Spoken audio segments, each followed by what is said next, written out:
Welcome, everybody, to another episode of Garage Talk Sports. I'm Mills. I'm Bobby.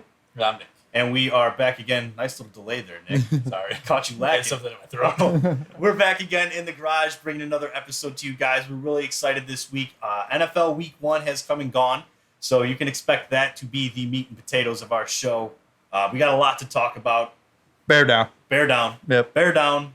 So we want to call out some teams, give some praise to some players and teams as well. It was an exciting, unpredictable week.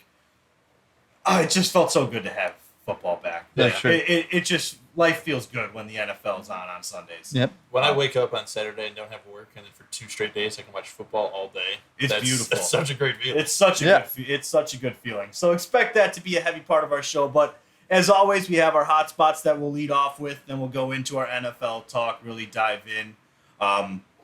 Then we have Nick's picks. Some of us did pretty well this past week, some not so much. It's the curse of having a segment It's the Madden curse. Yeah, it is. But so we'll get into previewing those week 2 matchups here later in the show, and then as always, Nick's question of the week to wrap us up. But we will start off with our hot spots. Nick, I'm going to kind of throw it to you to lead off because your hot spot really is the only thing about the show that's not football related. Yeah. So we'll get to that. I like that you said lead off because mine's about baseball. Yeah. So a lot of rule changes that were discussed before but are now going to come into effect starting with 2023. Pitch clock for pitchers, which I've never really been cared about that. I don't think they really take super long, but that's going to be in effect. No more shifting. To an extent, I don't think you can put a guy second base or shortstop over to the other side of the base. And then I think the other things that they were discussing were service time manipulation, position players pitching, and I think that's the main things they're talking about. There's a couple other bigger bases are going to be in. Okay. So hopefully less injuries, and then you don't have to worry about the chase out the rule. That's going to probably go away because now there's a bigger base. You don't have to worry about getting your ankles just taken out by a sliding guy. Yeah. The pitch clock one, I feel like, I don't know, I feel like most pitchers don't take a full 20 seconds or whatever they're going to make it. I feel like the pitch clock is very similar to me to pace of play for golfers. Like, for professionals, sometimes they take 20 minutes to hit a shot. Yeah. But that's because the rest of the time they're playing so fast. In the first inning, I don't want Michael Kopech sitting up there for 50 seconds between every pitch. Yeah. Now, if Liam Hendricks is going to take 50 seconds between each pitch, I'm not going to be happy about it, but at least it makes sense. It's like, all right, I got to really think about this because this is the game on the line. Yeah. Yeah, the pitch clock one, I don't think we're going to see that come into play all that much. I think they were talking like 20 seconds or something for pitch clock, which, like I said, I feel like most pitchers, even like in high leverage situations, still use like no more than that. They're probably pitching before. And then you got to get into like, well, do they have to start their pitching motion? Does the ball have to be delivered? Yada, yada, yada. The big one for me is the shift. There's probably, like I said, it's probably not, like you said, rather, it's probably not going to go away. But I have been arguing that it needs to change a little bit just because it's the way it is now is pretty brutal. And with all the advantages that are already kind of given to the defensive aspect of the game, pitcher knows what pitch they're throwing.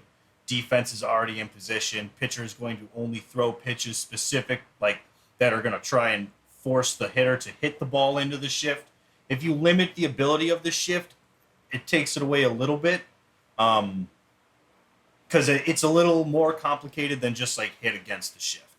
Because, like I said, pitchers they're going to focus inside then. So now it's like, no matter how hard you try to take a pitch inside and push it down the line, like, you might as well just bunt, which you can. Guys can bunt. I'm not saying, like, don't bunt against the shift, but then you get those people who are like, you bunted against the shift. Then you get those butthurt old school guys who, like, have an issue with that. So it's like, you can shift against me, and then I can strategically go against it with a bunt, and I'm the pansy because I bunted against the shift. It's all, you get into the messiness of the stupid unwritten rules in baseball. So limit it in some way. They'll probably do something like infielders have to be in the sand, maybe, or like you said, you can only have 2 guys on one side of second base. We'll figure that. We'll see how that all comes out. I know Terry Francona's not a fan of it. He's old. Yeah, he's an old school guy. Yeah.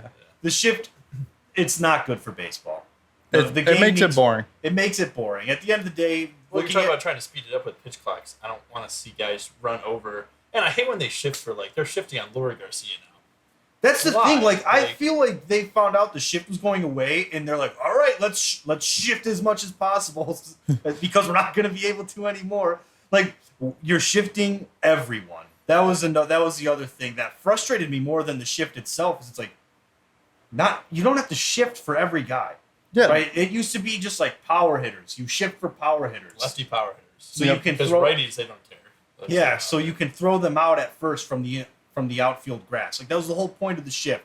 And now it's just getting ridiculous. Anytime a guy steps into the left-hand batter's box, shift, and it's just they need to do something. It's making baseball less exciting, which there is something that they were already trying. They were trying to make baseball more exciting with the allegedly juiced baseballs, but whatever. I'm cool with the rule changes. The pitch clock one is the only one that doesn't really seem to be all that pressing. Obviously, I'd love the service time manipulation to go away, but I don't know how likely that is. Owners are going to fight that tooth and nail. I think that's always going to be when they talk about voting for new rules. If there was a time to do away with it, it was in this lockout. Yeah. The CBA was the best way to do it. I don't know if they'll be able to get anything taken out now.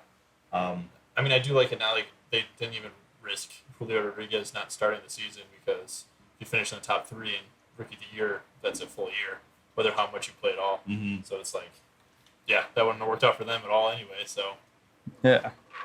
Yeah, well, that's why you just lock him up for Like, that. for 14 years. He signed that, right? Yeah. Yeah, so just lock him up super long, and they're not going anywhere. Yeah. Everyone ripped Rick Hahn for doing that with Eloy and then Luis and all of his young guys, but it works out. This way you don't have to play the game of manipulation. So, Bobby, you want to take the next spot? Yeah. So I'm gonna go over college football rankings. The Dogs are number 1 after Alabama's Go Dogs! very close Shaky game. Yeah, close game. It should not have been that close. I'm still putting the horns up. Yeah, Even though they yeah. lost, I'm putting the horns up. Yeah, You throwing whoever- them up, Nick? You throwing them up with me? Who was that? Their linebacker? Or? I don't know if you guys did the horns. Yeah, down. yeah, Nick whatever. Saban went ballistic. He was dirty as hell for that. Yeah. I'm kind of glad Nick Saban said something to him. Yeah. You beat them by a point, and they were unranked, and you're Alabama. You beat an unranked Yeah. Texas team with their Their backup star quarterback. got hurt in the 3rd or 4th play. Yeah, exactly. And their backup, I don't even know something. Something hurt or Hurt. I think it's like hard or something. Yeah, like, something. It was But anyway, like- I had a good game. Yeah, I mean, it's your backup quarterback. That man never expected to play Alabama. Yeah, exactly. You And- see, Drew Brees was like, if that's an AC joint injury, just shoot him up with some what is the Cortisone. Yeah, cortisone. shoot him up with cortisone. Get back out there. And then people were clowning Drew Brees on Twitter. Someone's like, if you get shot in the middle of a game, just rub some dirt on it and get back out there. Yeah, exactly. Like Texas, they may have lost, but all things considered, like they played a hell of a game. they did. Dude, they're They're gonna be- honestly they're one. If Bryce Young doesn't escape that sack, which was incredible, like Bryce Young continues to prove how talented he is. If you had any doubts from last season, Are you about the sack safety thing? No. On their last drive, when they went down and kicked the go-ahead field goal, one of the corners on Texas had like just a free shot at Bryce Young on 3rd down. The sack would have if they sacked him, would have been like 4th and like 14, and they would have been way out of field goal range. So you would have forced him into 4th and long. And Bright, like he ducked out of it and scrambled for 30 yards, pretty much put the game on ice. But that play is the difference. Yeah. Yeah. Like That play, and then if the the Longhorn. Longhorns drive before that, where they kicked the field goal to go up for them on 3rd and 3, if they converted the 1st down, the game's over because now they can run the clock. Alabama didn't have enough timeouts. Like Alabama shouldn't be doing horns down. Yeah, you because shouldn't. They didn't earn. In my opinion, they didn't earn that win. They snuck. Like They survived. They survived. yeah. You survived a Texas team with their backup quarterback that was unranked when their starting quarterback was playing, and you won by 1 point. So, encouraging thing for Texas Yeah. is you And- hung in with one of the best 3-4 college football programs in football, who happen to be in the conference you're going to be moving into. Yeah. I So this is a good thing for Steve Sarkisian. Like this is kind of like showing what Texas is building. Hopefully they can build off of it. And not to mention they have the number one recruit in he's a 2024 class or 2023? 2023. Yeah, 2023 class. But he's going to redshirt. So yeah. Arch Manning. Yeah. Is he for sure redshirting? that's what everyone's saying. Yeah. We'll see. Because Quinn Ewers is going to be there for his junior year. Yeah, true. So, but things are looking up for Texas. yeah, like they're going to be a force to be reckoned with. They got a bright future there. Being able to play a tough defensive game against Alabama is huge because you're going to need those to survive the SEC. Yeah. Yeah, and it just goes to show even more. Georgia's number one. All right, they're going to be a force to reckon with this year, and Georgia, man. they should have been ranked number one from the get go. Skull Dogs. Yeah, but we got Georgia at number one, Alabama number two. Should have dropped lower in my case, but whatever. We'll leave it there. Ohio State at 3. Michigan. Why are they putting Michigan in here? All right. Michigan won't stay here. Yeah, they'll be out. Ohio State or Michigan State are going to knock them out Yeah. And then when that time comes. Yeah. Then we got Clemson, who still I don't understand why Clemson's in the top 5. Well, each week we talk about these rankings, and I start agreeing with Nick more and more about how the rankings are meaningless until about week 5. Yeah. Because you got cupcake game after cupcake game, and then also just not enough games have been played to legitimately judge these teams. Yeah, shit that you think Georgia's the best because they beat Samford. They should beat Samford. I've been saying Georgia's the best since before they played anyone. I know. I'm just But saying it's the Sanford win is not the that's not the reason they should be ranked 1. No, but I'm still saying if you look at it just what we were talking about last week, Ohio State should be number 1. They're the Fair only enough. team that's beat a top. And I 10 can school. I can understand that reasoning. I think I agreed with you last week. I can get behind that logic. But you just have so many teams that are 1-1 who may have lost their only game for the rest of the year. Yeah. I'm not going to say Texas is going to finish the year 11-1. I mean, they might. Let's say they finish the year 11-1. Right now they're ranked 21 or something. They're 25. So they're the 25th ranked team. And once again, this is an example. I'm not saying it'll happen, but say they go 11-1. Well, why? It just is kind of proof that the early season rankings are pointless. Yeah. Because like Nick has been saying, you can't judge them fairly and truly get a gauge of what the team is until they have more than about 4 or 5 games under their belt.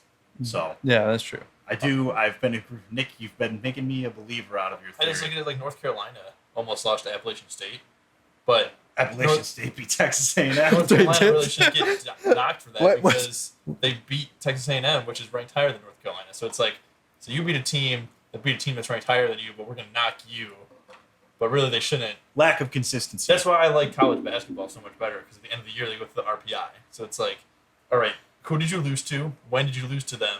And then what's their ranking at the end of the year? And then that's how we're going to factor in if you make the tournament or not. I mean, they have 68 schools that get in instead of 12. Right now it's 4. But you have to if Alabama wins the rest of their games, don't put them down just because they lost to Texas by 1 point. But also, if they you mean lose, Texas and the Alabama thing? yeah. Flip flop. I get what you're saying. I'm saying Yeah. if Alabama goes undefeated, you can't hold. They're still undefeated. They still Yeah, beat a no. bunch of teams. So There's you can't The hold problem, Texas game the against problem with college football rankings, and I've been saying this for a while, is that there's definitely a recency bias that's a part of it. them. Yeah. Oh Like, the Alabamas, Georgia. I think Clemson's a great example Yeah. of Yeah. recency bias. Clemson was crap last year, and yet somehow they were preseason ranked number 4 or 3. yeah. And How? After the year they had last year, and their quarterback is the same guy, TJ Too Young Delele. DJ, DJ. Did I say TJ? Yeah. Oh, I was too excited to say the Too Young. The DJ Too Young. Too Young Delele. It's It's such a great name. He's not a great quarterback. I know, but I mean, He's tall. yeah, But it's it's tall. recent. Yeah, it's recency bias though. Clemson, they got that ranking because they're Clemson, and they're ranked 5 because they're Clemson, not because they deserve to be ranked 5. Yeah. That's the problem. If they're going to go to that 12-game expansion, there needs to be way more of a science behind it than just the Associated Press kind of voted that this is what it is. Yeah. What? That's the way it goes. It make same thing in NFL. Everyone is we're so hyped on the Bengals. Bengals are going back to the Super Bowl, no problem. They fixed their problems. Yeah, you can say that, but at the end of the year, it's still whoever has the better record in the playoffs makes it. Whereas Yeah. if you start off at 1, you can lose more games than other teams because you started at 1. Oh yeah, You can't lose if Georgia would have lost to Samford, I think they should never have a chance to play in the college football playoff. Yeah. But if they lose to Alabama, they can have 1 loss. If Michigan loses, it doesn't matter who they lost to, they're probably not going to get in because they started outside the top 5. Yeah, there's just there needs to be a better science to it when that 12-game or 12-team expansion comes in. But I'll go with my hot spot before we get really into NFL stuff. And I want to talk about the Soldier Field grass. Right, We're going to the Soldier Field Lake. Yeah, Lake Soldier Field. That was brutal. But more so I want to give a shout out to it, which is something that never happened. So for the first time ever, Soldier Field, they've switched from Kentucky bluegrass to Bermuda grass. And if you noticed, in that monsoon, that grass held up the entire time. No divots. Yes, it was soaking wet, duh. But no divots. The turf wasn't tearing up. Like, there's been dry, like, nice days where that turf looks like shit just because it's of how bad that grass is. Yeah. I'm not saying Soldier Field figured out why, like, their turf issues, but if the Bermuda grass is the move going forward, then it needs to stay the move. Because I don't know many turfs that hold up in those conditions. I mean, it was puddles. It's not an exact. There were ponds in that field. There were. Like, it got so Halfway bad. through the 4th quarter, they had to put black lines Yeah, on the it television. got so because you flooded couldn't that see they anything. had to superimpose the yardage sign markers in black just because, like, you couldn't see anything. Did you ever see like TikToks of like people in the stands like walking out? No, I didn't. Dude, it is just waterfalls. Like I saw literally. the one 49ers The fan just eating 49ers popcorn, one. and Yeah, water's like- pouring into He's his. just like, But, "Ah!" but like, dude, they're You gotta going. own it, man. They're Like, going down the steps, and it's just waterfalls going down the steps, like probably like up to your ankles. Like you're just soaked. Yeah, Like- it was brutal conditions, but I want to. It was actually. I didn't expect the field to hold up, and it did. Dude, So, Yeah, I mean, hey, because we're that, going to talk a lot about the Bears, we're Again. not going to talk about the turf. Again, but- Soldier Field being stupid though. They could have made that change 3 months ago, and then the field would not have been as bad as it was on Sunday. Yeah, the drainage is still a problem. oh but yeah, when you change grass, it's Yeah. already wet. So They it's changed that grass like 2 weeks ago. Like, Yeah, that literally true. was all. Which shocks me even more that it didn't get destroyed. Because usually when you lay down new sod, like you don't rough it up right away. yeah, like you gotta like gotta let ease this stuff into it. settle. Yeah, But hey, if this means that the turf's not going to suck for the rest of the year, because sure, you got to re-sod a little bit more often with the Bermuda grass. So I've heard. It's what they talked about on the football after show about how they'll probably have to re-sod the field a couple times. Whatever, sure, but at least it's not just divots and broken ankles on the grass. yeah, exactly. So, shout out to that. Just because when we talk about Bears, we're not going to talk about the grass. And I didn't know what to put for my hot spot, so I figured we'll go with something. But that'll take us into week 1. Oh, what a week it was! Great week. It felt good. It did. We mentioned it at the top of the show. It felt really good. And- a lot of crazy stuff though. Really, we got the monsoon, the mud bowl happening over in Chicago, No, it's great. which bear down, bear down, Bear baby. down, yeah. I feel like there were some teams that really like shined and kind of exceeded expectations, and then teams that just fell flat on their face. So, a team that, like, for example, most impressive team for me was the Bills. Just the way they outclassed the Rams on Thursday night to start the season, like, just picked apart the defense. Josh Allen, dude, is legit. It was an all-around, like, super impressive effort. 3 interceptions from Fat Stafford, as Ryan likes to call it. Dude, it was a great win. And their defense is like one of the top defense. Of course, you have Jalen Ramsey, which Stephon Diggs absolutely cooked him. him. Like, God, that was just pathetic. But, Yeah. dude, the Bills are looking like a top contender. Yeah, the Chiefs looked really good. Because, a lot of the talk has been like, well, the Bills looked good, but so did the Chiefs. I think the Bills played a better team than the Cardinals. Yeah. And, like, made them look worse than the Cardinals looked against the Chiefs, in all honesty. Like, it was just all around impressive. there's a reason they're talked about as a Super Bowl favorite. Also, it was talked about why Cam Akers did not get any carries. He missed a blocking assignment. Let Stafford get absolutely just obliterated. So got So pulled that's in. why my bet didn't hit. Because I bet over 39.5 yards. Yep. He just let. Zero. He Well, just. losing. It was like they Well, you know showed what? it. Props Like to Sean McVay. You're willing to lose to prove a point. Proud of I you. mean, I guess. I I don't know guess if that would have mattered. I don't think that mattered at all. He got out He's their coached. best. He's their best running back. Yeah, that Bills defense. Yeah, it could have. We don't know. We'll never know. But hey, you know, you proved your point. Good for you, man. Yep. You know what I feel bad for in that game? Allen Robinson. Well, finally gets a good quarterback. But I think he got 2 targets. Yeah. And that was it. You're like, are you kidding me? He's like, wow. My sorry ass could have stayed in Should've Chicago. went to Exactly. Pittsburgh. Reunite with Mitch. Oh, he would have my- got touches if he went to Pittsburgh. Oh yeah, he would have. Can you imagine that wide receiving group? But yeah, so the Bills, that's my most impressive win of the week and just most impressive showing from a team. All around, all 3 phases of the game, they were just incredible. Yeah, they dominated. Yeah. Dominated, truly. And Josh Allen, man. Josh Allen. I mean, I'm gonna get both of my teams are in the same game. I'm gonna go with the Vikings as the most impressive, Packers as the least impressive because, God, it's so good to just watch Aaron Rodgers just fucking just cannot do anything. Like It is there good was to see. no movement on that offense. It's good and to see. it was so good. just amazing watching him just get pissed and sit on the bench and throw a hissy fit. Roger, I hate that. you know, Devontae Adams gone. Your team sucks. You suck. Go host Jeopardy. Yeah, Just go host just Jeopardy. retire already. All right. The But- Vikings had a very good game. Kirk Cousins, man. Kirk Cousins and Justin Jefferson. It's true, man. Dynamite duo. Yeah. Kirk Cousins owns Packers. He looked good. You heard it The here only first. thing I don't like is that Dalvin Cook really never got going. Yeah, And I don't think the Packers Packers defense is okay, but not a great run defense. And like to me, it's like, yeah, I understand you. I mean, they won the game, so that's really all that Yeah. matters. But there's going to be times when Justin Jefferson's going to be double covered, and you're going to need to run. Oh, they'll get. I have no doubt they'll get Dalvin Cook going. Yeah. So something that kind of shocked me when I was just doing some reading and stuff preparing for this week's episode is I didn't know this. Apparently, the Packers defense was like Pro Football Focus's 5th highest graded defense going into the season, which shocks me. that is. Because one, you lost to Darius Smith To the Vikings. to Yeah. the Vikings, who he had himself a day.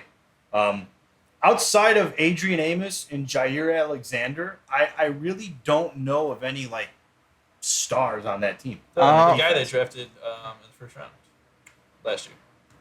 What's his name? From Georgia, right? Well, they're both from Georgia. Can't think of his name now. Yeah. The I'm cornerback, talking though. established, Oh. like not young guys. Who are promising. Rashawn Gary. I wouldn't say he's like elite. I mean, he's good. The defense just Like, I don't I guess I just don't see why Pro Football Focus has them ranked number 5 going into the yeah. season. I mean, like, and Especially after yesterday. Justin Jefferson could have been Sunday. Justin Jefferson could have been the only receiver on the field and probably would have still put up 100 yards against that defense. dude, it Like, they just had no business. Like they couldn't do anything. yeah, against they him. just like broke down in coverage. Like Kirk the. Cousins picked him apart like he does. I mean, honestly, like, He no, just beats the Packers. no slander on Kirk Cousins. It's just like, dude, the amount of times where Justin Jefferson just got wide open in space, like that should not be happening. Like, He's just that good. I don't know, Should've been like, rookie of the year, but no, yeah. he wasn't for some stupid reason. Wait, who won? Oh yeah, I think Justin Herbert. Justin Herbert won it. But like, yeah, like, and their defense just absolutely manhandled the Packers. Also, the Packers receivers did not help Aaron Rodgers out at all. Well, that the guy they just drafted, Christian Watson, wide open. What a Dude, that- pass by Like that's the whole thing is Rodgers. That was a perfect pass. like perfect, like right to your hands. And he just Like, drops it. yeah. It's like That's tough. The very first play of the game too. yep. That and set the didn't tone. touch the ball until Yeah, halfway through the third quarter. 4th. He didn't Fourth touch it quarter? until the 4th quarter. That's- True. That sets the tone. So I looked it up. Kirk Cousins versus the Packers. His record is it's 4-3-1, winning record, right? But what stands out: 20 touchdowns to 5 interceptions, 111 quarterback rating against Green Bay. Dude, he just knows how to He just knows how to play against that defense. To be fair, though, I think the Packers and the Vikings quarterbacks always do well against our division because when you see teams consecutively for multiple years, you should have success. The only problem is the Lions have not had a consistent quarterback, and neither have the Bears. That's fair. Like Aaron Rodgers is 12-5 against the Bears. That's fair. But he also beat them in Washington. Just saying. He beat them when he was with the, the football team that shall not be named. Yep. But no, Kirk. The thing is, like, this happened to the Packers last year. They got embarrassed. Yeah. I'm just like, if this happens, if they go and they win the next 13 games or 14 games, I'm gonna be so pissed. Dude, I don't think so but again, I thought the same. MVP, I'm gonna be. Oh so my mad. God. But ayahuasca tea. He has a great chance of getting it if he plays well because his supporting cast is so bad. Yeah, he definitely. It's like when LeBron used to win MVP so easily because it's like, well, he's playing with no one else, so it's like your team, you have to be good. So if Aaron Rodgers has a year close to last year, he should win MVP because I'm not saying if he has a year like that. Yeah, I'm not saying he shouldn't. I'm just gonna be pissed off. Well, yeah. But like, I'm sick of him. I'm sick of him. I am too. Because he owns you. Shut up, Nick. Well, You're a Bears fan too. Kirk Cousins I don't owns care him. that much about it as much as you do. Shut up. Leave me alone. Get out of my garage. But yeah, I gotta say, Viking.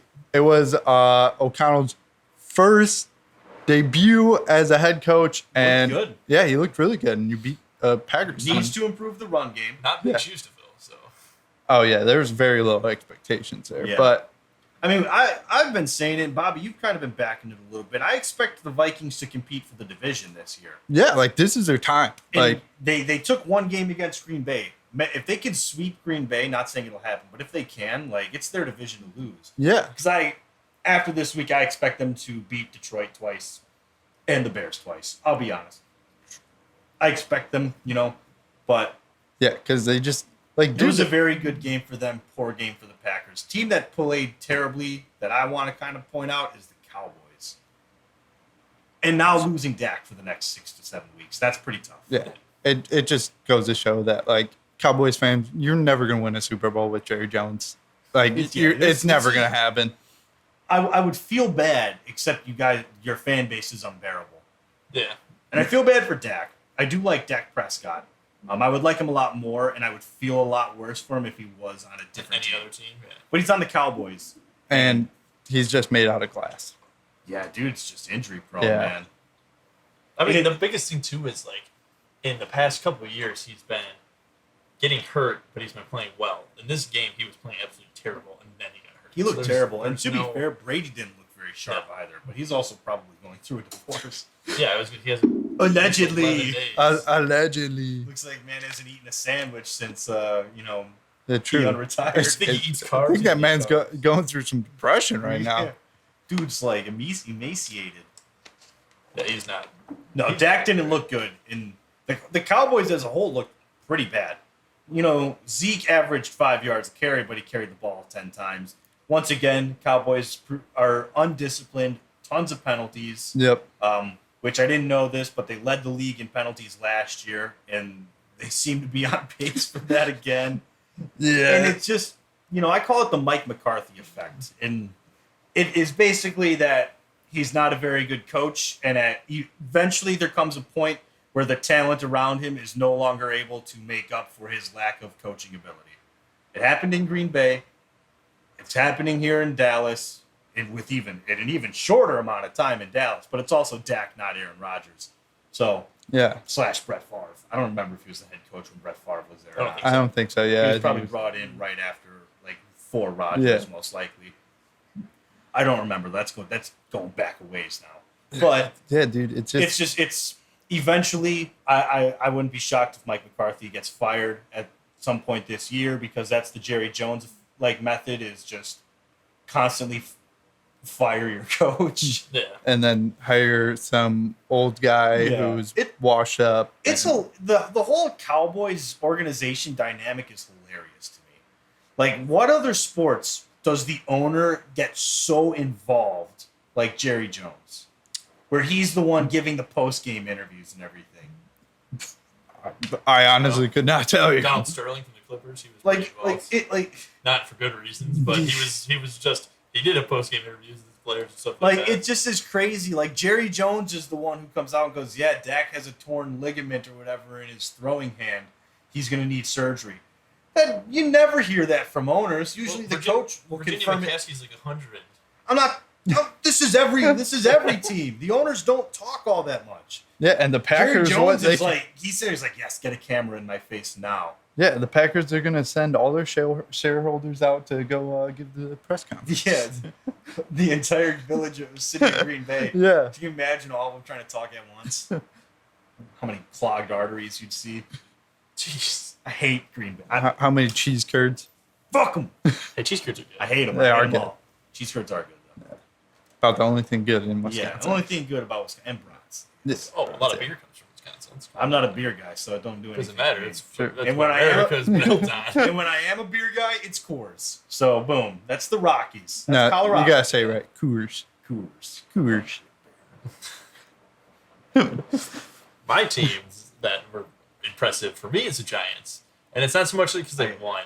It's just the Giants to me finally looked like a team that understands how to play football. Saquon popped off too. Like Yeah. Saquon did good. He's not hurt. He seems like he's better for it. And then also looking at their roster, like Kenny Galladay, Sterling Shepard, Daniel Jones, whatever, is he good? Not. He's not terrible. He was Danny good. Dimes. At one Danny point. Dimes. Yeah, Saquon Barkley. I'm pretty sure they still have Ingram as their tight end. Yeah.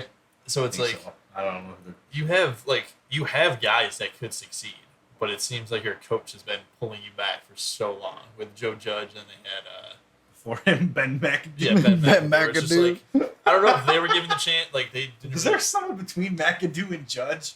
No, it was McAdoo then Judge. I don't know. If it was right Dude, before I'm McAdoo. thinking there was. I'm pretty sure there was. Like Ben McAdoo went. There's someone and then Joe Judge. Like they've gone through so many coaches. Yeah, but that team, like watching them, and then like the gutsy call of like, you're probably not going to be a playoff team this year, but let's not go for the tie. We're not as good of a team in overtime. To go for the win, and 2. Since McAdoo. Sorry, and Judge, sorry, yeah, 2. Pat. Shermer. Oh my gosh, I Yeah, forgot about and Pat then- Shermer. Steven Spaganu. Spagant. Spaganu? Spagnuolo. Yeah, Spagnuolo. He was a head coach. I think he He had to have been interim because they Yeah, he fired was. Joe that's when they Pat Shermer midseason. Sorry, Nick, we totally just stole your thunder. Yeah, That's I'm fine. I do get what you were saying though. It's the attitude. Like like for seeing some them go reason- for 2 was cool. For some reason, you think they're a dumpster fire of a team, and then like they had a really good draft. They drafted Evan Neal, which like that's gonna help because everyone always needs Yeah. to And offensive Kayvon line. Thibodeau. And that Wandale Robinson who got hurt. And- Yeah, yes. but it's like you But- just hear the Giants. You're like, yep, probably like could have a chance of going 5-12, or could have a chance of going 1-16. But then like you see them play, and you're like, actually, if they had a competent person who could lead the team, they might not suck as much. Yeah, I like the message that going for 2 sends to that team as well. It's like we play to win. Like that's what the message is. We play to win. We have nothing to lose. And it's just refreshing because we've seen the Giants be terrible pretty much since Tom Coughlin retired. Yeah. Since the helmet catch. No, they won another Super Bowl after that, I thought. No, I that was th- the last one they won. I don't Was that? No, I'm pretty sure that was 2007. The helmet catch, I'm looking it up. I'm pretty sure because they won in like 2010. 11, yeah. Yeah, 2011. There we go. Was it 2000? I thought it was helmet catch, and then they were. But no, I like No, it. no, that was their first Super Bowl. They won Was another one helmet after catch? that. Also against the Patriots. Well, I knew they were both against Patriots. Yeah. That's, But that's when they beat the 17-0 Patriots. that's Oh, the yep, kryptonite. that That's was- 18-0. Tom Brady's kryptonite. Is Eli. Dude, that's when Eli was my favorite quarterback because he just I stuck was it. always He the just goat. stuck it to the Yeah, Patriots. but no, the message it sends to the players and like just what it says about Brian Dable's coaching philosophy and what he's trying to build in New York. I know it's only week 1, but you have to feel encouraged. Like that. Come on, Joe Judge was a joke of a coach. Yeah. Like we're talking about didn't they like quarterbacks? Yeah, like on like a 3rd and 15, So like they could punt. backed up on their goal line. Yeah, like they did it twice in a row. Yeah. Like Like we're this. There's Like- no packing it in with Brian Dable, and you know what? My big concern was how the running game was going to look with him because he's coming from Buffalo. We know the Buffalo offense wasn't exactly a running offense, so everyone thought like that's what the identity is going to be in New York. Is it's not going to be a very run heavy offense, but you also have a much more talented running back than you've had in Buffalo. So you'd be foolish to not try and scheme around Saquon Barkley. If he stays healthy and this was just like a taste of what he's going to do in this new offense, it's very encouraging if you're a Giants fan. Yeah. So I like that pick. They were another team that deserves the shout out. Yeah. I have them later on in the show in the episode as another little shout out for them. But Okay. And then Nick, your least impressive team? For me, it's the Jags. Like, not the worst team because there's teams that, you lose to the Texans or the Giants. That's pretty bad. Yeah. But for me, the Jaguars didn't do anything in the offseason to get worse. They only got better. We had a new coach who's supposed to help, not kick players and stuff like that. That usually helps. And grow But- like college girls. Defense was pretty solid last year. Had some problems. And then this year, Trevor Lawrence, year 2, he should be better. Travis Etienne's coming in. They got Christian Kirk. And then you go play Washington football team. Washington Commanders. The commies. Yeah, the With commie. Carson Wentz. And you're like, okay, Carson Wentz, not great on a team that's arguably a lot worse than the Colts. You would think, we were the underdogs, but really we should have they did not look good. Trevor Lawrence did not look good. The whole team just played so flat. And it's like, yes, there are worse performances of the week, but the fact that the Jaguars are like, they went in all in for Lawrence, first overall. You would expect, maybe not in the first or second year you're going to have success, but you got to beat bad teams. Like, Yeah, I think Lawrence is going to be a bust. It might be early for that, especially after last year. But I've been pretty consistent on thinking he's going to be a bust. I don't like he's not. I saw his His pregame like in the tunnel thing. No enthusiasm. All right, no guys. nothing, and I was just Like, I was going to bring that up. I'm glad you did. like Jameis All right, Winston guys. went to New Orleans where everyone said you're a terrible quarterback. You threw 30 interceptions, but still had so much. 30 touchdowns. He just eat 30. dubs. He's like, we're gonna go eat some dubs, and I'm like, all right, like Drew Brees is your starting quarterback, but he still had enthusiasm, which is why I like him now. I like the Saints. I think they're gonna be good Jameis is a because funny dude, man. Yes. I was in so much pain. Where was the pain? Everywhere. Pain everywhere. Jameis, shut up, man. What are you? No, dude, that like pregame thing in the tunnel, that was brutal. All right, guys. First chance to show them what we're made of. Let's do it. He's not going to be very good. Like, He's just not. Lawrence isn't going to be very good. And part of that is the expectations put on him, I think, were way too high. Yeah. I don't like comparing him and saying this is going to be the next Hall of Fame quarterback. Like, come on. Say he's got the traits, but you can't guarantee it. Like, they talk about them like they're supposed to be a surefire thing. it's like And so Moneyball, then man. everyone's sitting there like thinking, oh, this is a surefire thing, and he's not.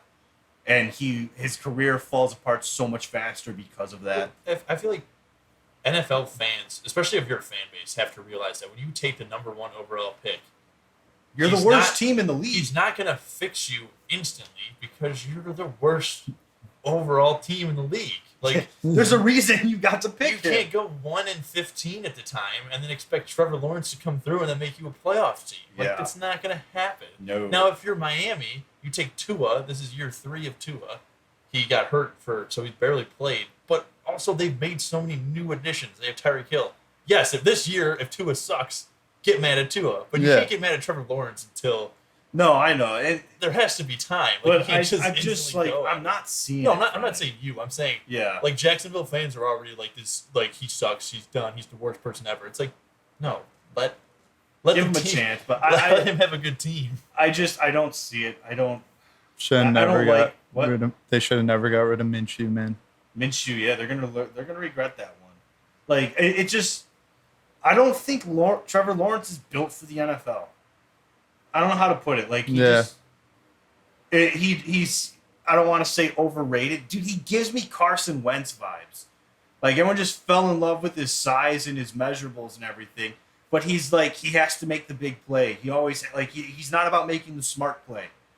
And I just don't expect him to accomplish The very reason much. I don't give him, he doesn't give Carson Wentz vibes for me is like, I like quarterbacks who don't come from, you're the best college quarterback. Like, you look at guys like Josh Allen, where Lawrence. He came from a smaller program, Mhm. not a ton of hype on him, but he has to prove and like I'm going to see Zach Wilson. He's probably going to end up being better than Trevor Lawrence just for that chip on his shoulder. If Trevor Lawrence can't find an edge, he needs to be screaming and yelling, getting his players pumped. Zach Wilson's probably going to have that because he went to BYU as opposed to Clemson. So people are already right off Trevor Lawrence is better because he went to a better school. Right. That's not Yeah. necessarily true. Yeah, it's I don't want to. I'm not rooting against Trevor Lawrence. It just is like I'm not, and especially dude after that pregame thing in the That tunnel. was so bad. Like I'm not seeing anything from him. Like, that have says some this fun- guy's good. Like Justin Herbert got picked apart in the draft process because people questioned his leadership and thought he was too quiet for the NFL. And then this is Trevor Lawrence. Like this is Trevor Lawrence, the number 1 overall pick, best player ever. Yeah. And if this is how he is in the NFL, the must have been what he was like in college.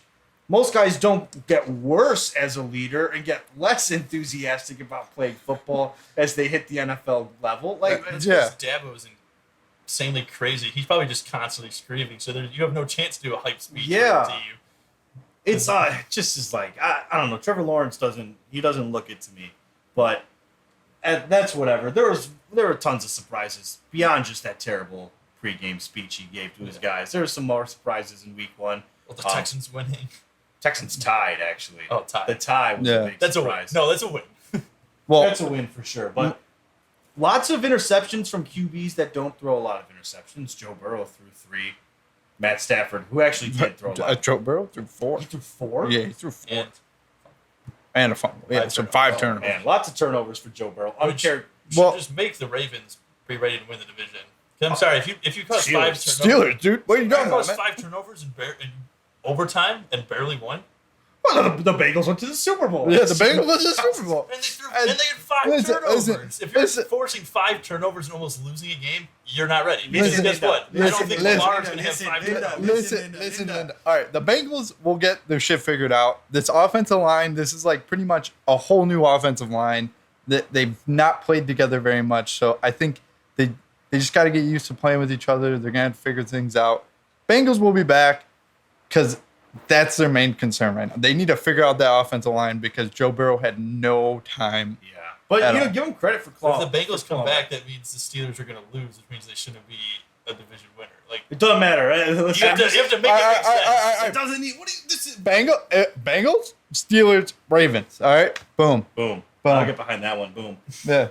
Doesn't make any I'm sense. behind that one 100%. If bro. Joe Burrow has time and he comes together, then You'll the- see. You'll then see. the Bengals, who You'll only see. lost by 3 points in overtime because of a missed field goal by one of the best field goal kickers last year. Dude, did you hear that doink though? That was that thing was loud as Boswell. hell. Yeah, Boswell's Boswell's put so doing. much leg into it. Yeah. Don't. But yet, if Um, the Bengals come back, then they'll beat the Steelers by 50. But yet, the Steelers are still going to be good. No, the Steelers are going to be fine. Yeah, they'll be fine. No, but my point was lots of turnovers. Like 3 interceptions from Derek Carr, 3 interceptions from Matt Stafford, which apparently I didn't know this, but he led the league in interceptions last year.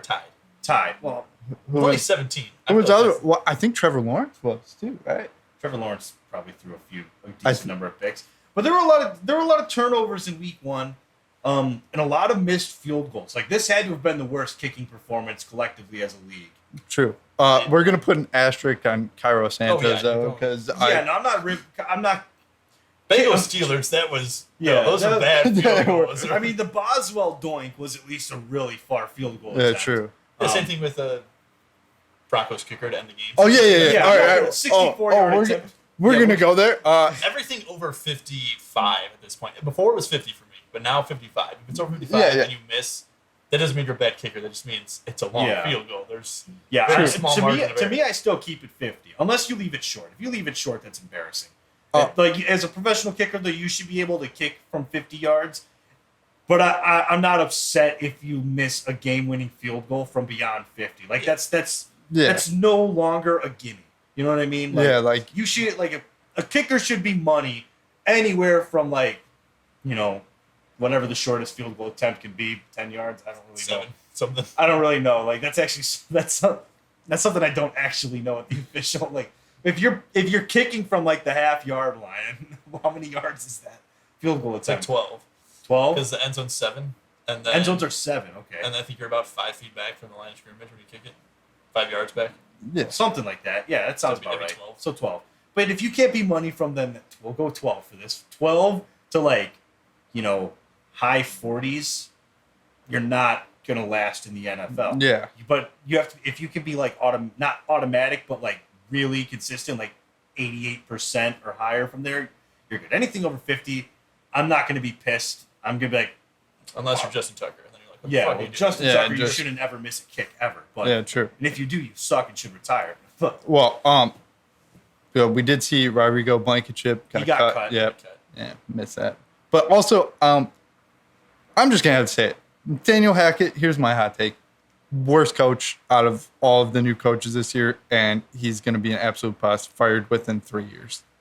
I don't Calling think it he's out. going to do very much. Yeah. Well, the 'Cause- most ridiculous part of that game, and like, I'm sure you've seen the clip of Peyton Manning just like this, like stunned at what was going Yeah, on. it was Shannon Sharp, Eli, and Peyton were all Yeah, in agreement that it's like, you what know, the hell?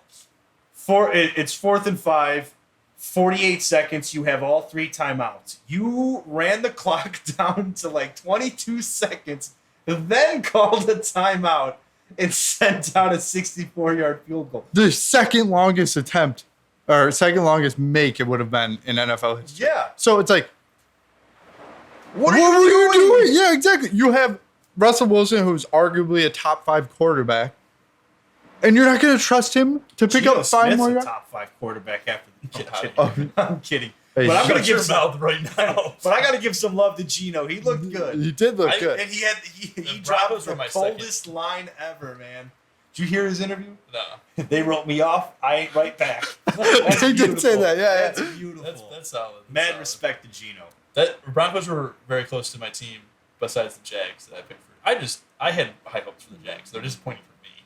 But the Broncos Broncos, were terrible, too. you can't play the first week of a game when Russell Wilson goes back to play his former team, a team that sold the freaking farm. Besides DK Metcalf and Like, they got and nothing. Tyler Yeah. Lockett, They got nothing. name a player. You can't. They Like- lost and, to the Seahawks. and Jamal Adams left the game. Yeah, he got With carted serious, off. Yeah, with serious Season. injury.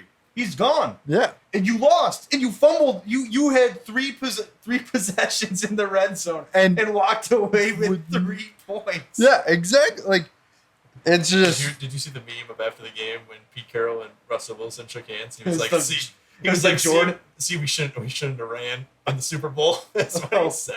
Dude, I saw the one. It's like it was Russell Wilson shaking hands with Pete Carroll after the game, and it's the picture of Mike from the Jordan documentary of him like dabbing up Larry Bird, and he's like, "Fuck you, bitch," like jokingly, but it's just that under it, dude. 64-yard field goal. How somehow that, not only that, but you let almost 30 seconds run off the clock to come to that decision. You could have. You had 3 timeouts. yeah, all three of them. You Like, weren't getting the ball back, right? And this is like stuff that just. I'm sorry, I'm not saying I can coach an NFL team, but I sure as shit can make a better decision on 4th and 5 with 3 timeouts than to let the clock run for 30 seconds, then call a timeout. My biggest That is problem- the worst clock management I've ever seen in my life. Mike McCarthy, the last year of the playoffs was worse because it was Okay. because it was a playoff game. That's fair, but my point is like I could have made I could have known I would have known better than The not only to. thing I would have been okay with if he had if it was like a minute 20, then I could see kind of going back and forth because you're like, well, if we have all 3 timeouts, we burn 30 seconds, we're at 50 seconds. If we go for it here and don't get it, we have a good chance of getting the ball back But with a little bit of time. But with 54 seconds, But even then, you would have you need all 3 timeouts to get the ball back. No, I'm Inside the 2-minute mark, Yeah. saying you though, need all 3 of your timeouts.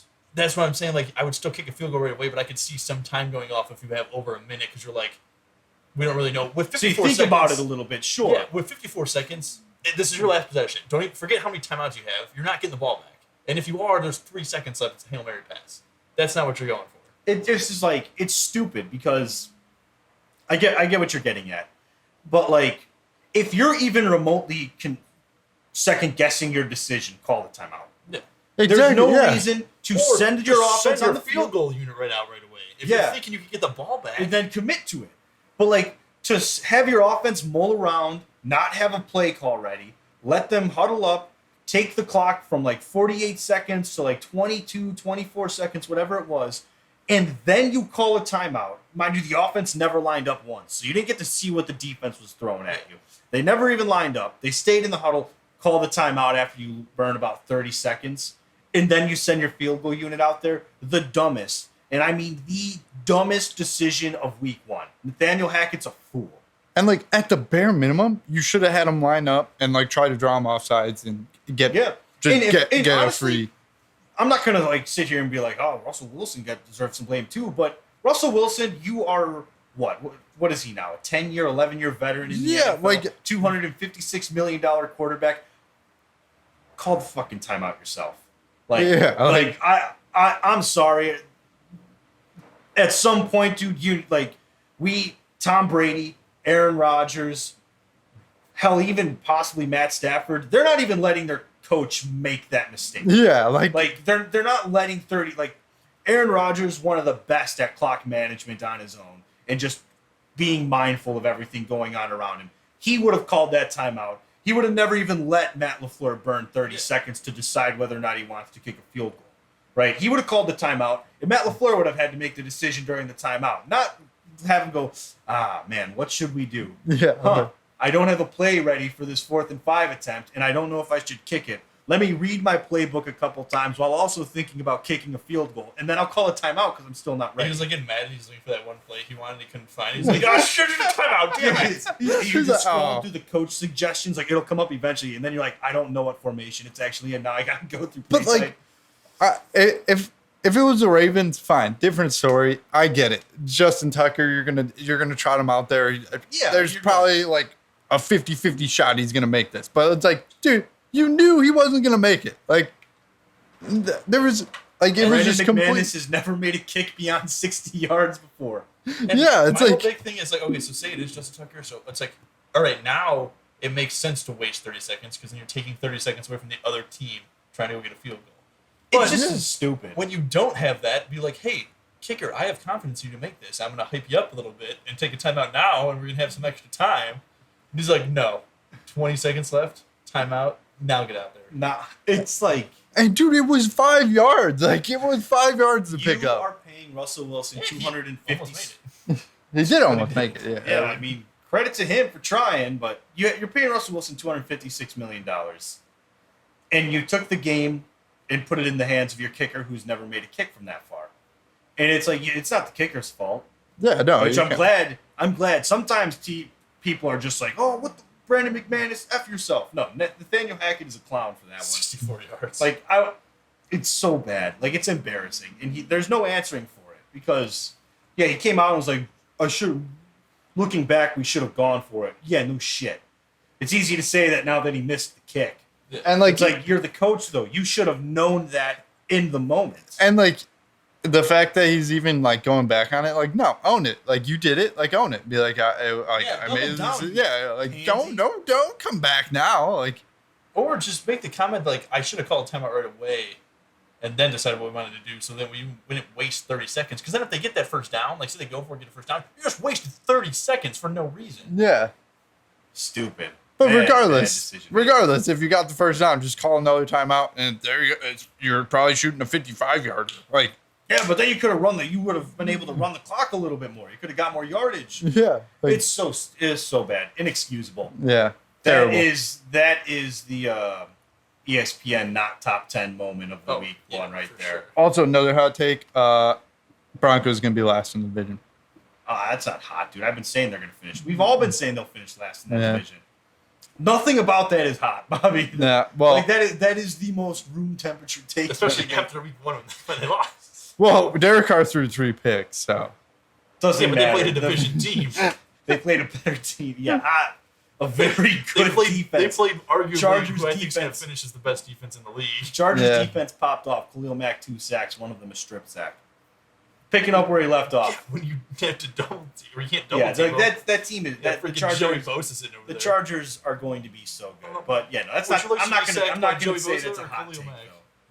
That's going to be my thing when I game plan against the Chargers. If I was a coach, I'd be like, so would you rather be sacked twice by Khalil Mack or twice by Joey Bosa? Because it's going to happen either way. Yeah, You're it's one of those two guys will sack you, if not both. Pick which one you'd rather hit you. Or no sacks, and you're going to have to throw two picks If to you're Jason Derek Jackson. Carr, Like, I don't know. if you're Derek Carr, you'll pick Khalil Mack because they're buddies, so he won't hit you as hard. Yeah, that's true. Yeah. But man, that's the Garage Talk Sports boneheaded cone. That's the cone of shame moment. We're gonna start giving out the cone of shame. Yeah. I'll give it to the Oh yeah. We'll do We're that. gonna have to just. That'll be Anyone our got segment. one of those like dog cones for like a vet? Yeah. Well, we'll make one. The cone of shame. We just gotta have the prop. That's the cone of shame moment for week 1 is the Nathaniel Hackett blunder. Bobby's cone of shame for hot take Broncos finish last. Yeah, Yeah, no doubt, Bobby. You should have to Good. wear a cone for that one. Last shock, though, because we kind of hinted at everything, but the Bears beating the 49ers. We get it, the weather was terrible, but both teams had to play in it. And a dub's dub. All And right. a dub's a dub. It It's- don't matter how you get. It's not about how you No. get to Yeah. your destination. To be This fair, this is the greatest league. All right. And they got to win. All right. That's all that matters. I understand they played in the both weather, but it's a completely different thing being up when the Bears were up, when the weather turned and it got.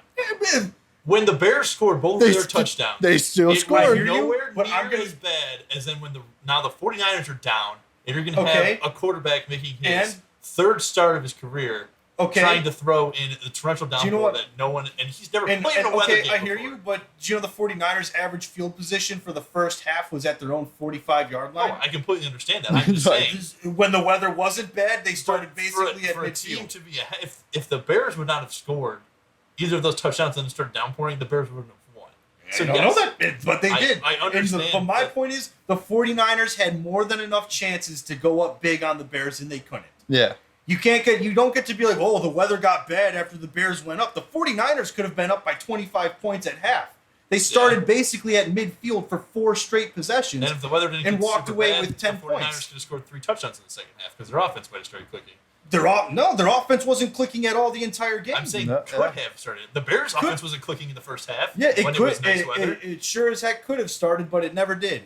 And they had most of the second half too to get going, and they couldn't. I will Like say. I get the weather was bad, but Like, you can't be like, oh well, the Bears got the better end of the stick. No, the 49ers, if any team would take starting at midfield for 4 straight possessions any day of the week, it's no different than the Broncos fumbling twice inside the 10-yard line. You don't get to go, oh well, the Seahawks got a lucky break. You know, if the Broncos didn't fumble twice, I'm not they saying that. did. The only things I'm saying that perfect weather game, the Bears don't win. I'm confident. There's nothing about that game that tells me otherwise. I'm sorry, Nick. The 49ers showed me nothing that makes me say they would have for sure beat the Bears. They looked terrible the entire time. The Bears adjusted at halftime and ended up winning. Yes, did some luck come into play? Sure. But they went 19 unanswered points in the second half. And the rain was only bad for the last 5.5 minutes of the game. The 49ers didn't change anything. They couldn't answer to a Bears defense that's not supposed to be very good. Trent Williams got bodied by Dominique Robinson, a 5th-round rookie. How many That's- promises is going to be? yeah. He's gonna, he very well Yeah. could be. But the point is, nothing. Just too The fast for everyone 49ers, else. the Yeah. 49ers did nothing in that game for me to sit here and say, well, if it didn't start raining, they would have won. Because I actually don't believe that. See, that's I what really do. don't, because they had up until the 5.5-minute mark to answer for 19 points and couldn't. The Bears defense made Trey Lance uncomfortable, which is exactly what I said was going to happen, because Trey Lance is going to be a bust. Trey Lance isn't the guy. Jimmy G's going to start by Halloween. That's my prediction. But That's your hot take? I've got tons of them this year. But Trey Lance is going to have a phantom injury at some point, and because they're not going to just bench him because he's a young guy. That's not good for his confidence. Yeah. And everything. But my point is that for 3.5 quarters, the 49ers never showed that they were truly better than the Bears. You can't let a team that's supposed to be as bad as the Bears hang around as long as they did, and then when the weather finally gets really bad, you don't get to go, well, if the weather never got bad, we would have beat them. That's not true. There's nothing about 19 unanswered points, 3.5 quarters before it got really game-changing bad weather. You don't get to just be like, well, that 5.5 minutes we would have gone and scored 2 possessions. You probably wouldn't have. I'm just looking at it as first half Bears, absolute trash. Sure, in the Terrible second team. half, not. Worst team in football. Second half, Justin Fields gets one very lucky pass to Dante Pettis for a touchdown, which probably shouldn't have happened. That was a good pass. Okay. It was. You can't say it shouldn't have happened though. No, I'm saying if it shouldn't have happened because really a guy shouldn't be that wide open in the NFL. I'm not Right, saying, but- I'm saying it happened. Of course it happened because it happened. But I'm saying in a normal game where you're scheming, like that's not happening. Like that wasn't a great play call. It wasn't a terrific. But it's a broken down play. Yeah, no, I'm saying it's a broken play. So you can't always expect it to happen for the Bears. I'm And you not can't always saying expect it to will, happen but against it 49ers. happened. So that was one play. And then the other I feel like that was a great pass by Justin Fields, the second touchdown. Yeah, to St. Brown I was couldn't that miss was St. a Brown. that was a It good play. beautiful. But I still think that Trey Lance was not ready in the first half, and he was struggling. And I think still third quarter, he was still kind of trying to figure out, wasn't really that great. But it was raining the entire game. So he's already And both not teams ready. played in it.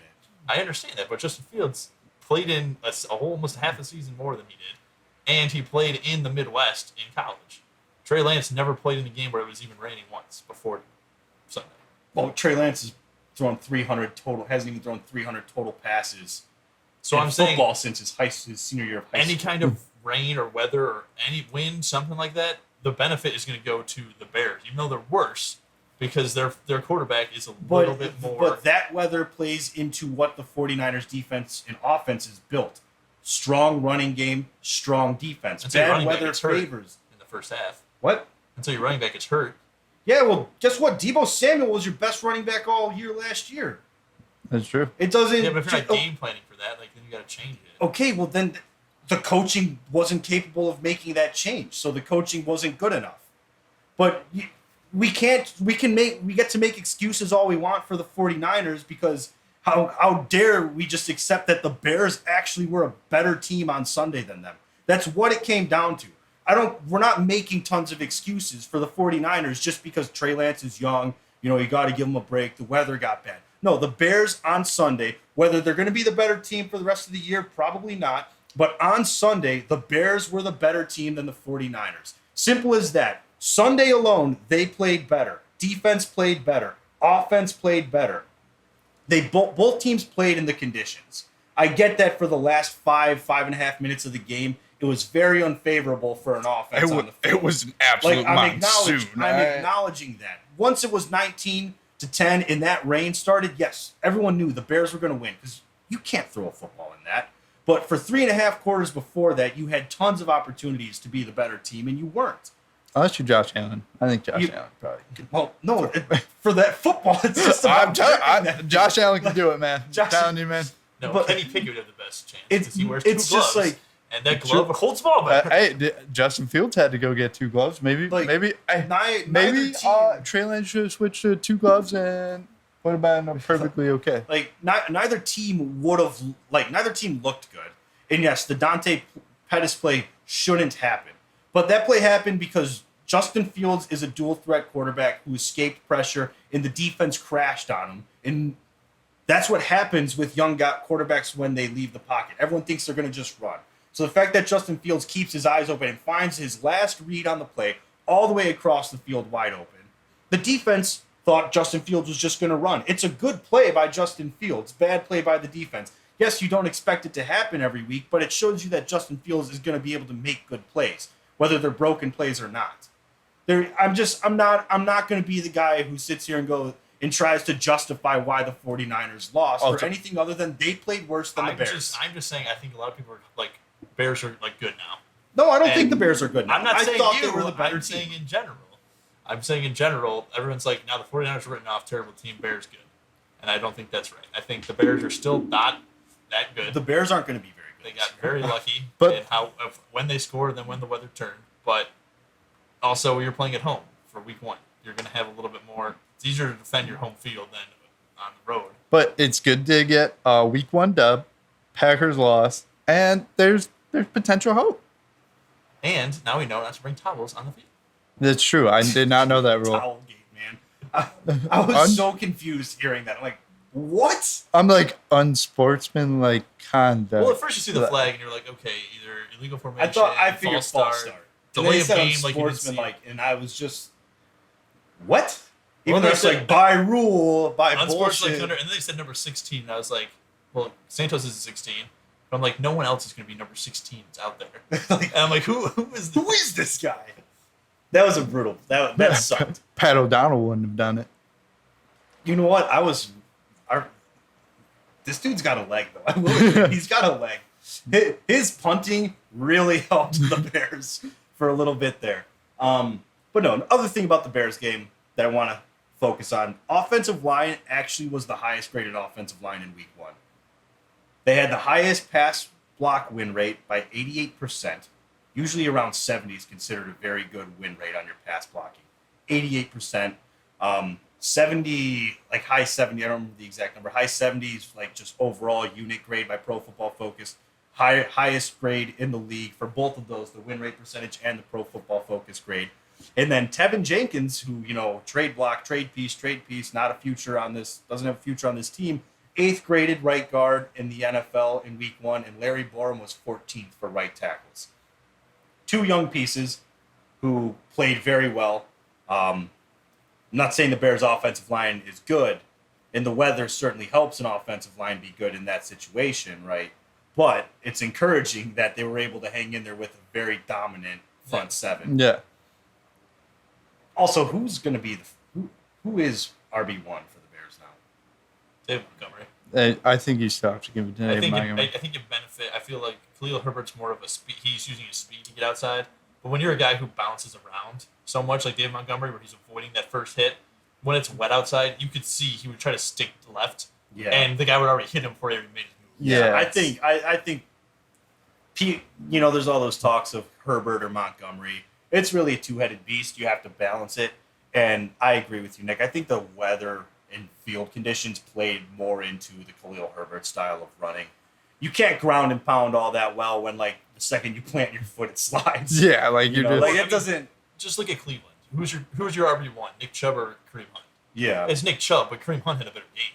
Like, that's the whole point. Yeah. Is the playbook opens up when you have such a I think we're going to see a lot more of Khalil Herbert this year, so which is exciting. Yeah, I can't wait to see both of those guys on the field at the same time. Should be interesting. I just with a want to triple see my option. boy get one carry. Yeah, I want to. Montreal I Tuggle. want the Montreal Tuggle to get the ball just once. You know he's not on any depth chart or roster. What? He's on the practice squad? He's not even Oh, on the practice squad. Because I was telling my cousin's fiance about the name. I was like, who's that guy on the Bears? Is a really funny name. No. And he was like trying to figure it out, and I was looking it up. I looked at the depth chart, the roster, the practice squad. He's not on any of them. no, So, like, they cut him. I don't know what happened to him, but I think they might have cut him when they signed Alex Leatherwood. Who's now as mono. No, He's not. He's in the Bears He's in the Bears packet they sent me for my season tickets. Oh, He's gone.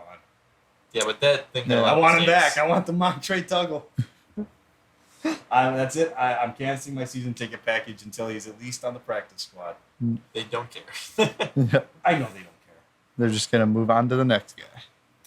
But my heated ranting aside, what I think this showed about the Bears is that while they're not a good team and probably won't be a good team this year, they're not going to be as easy of a win as people might expect.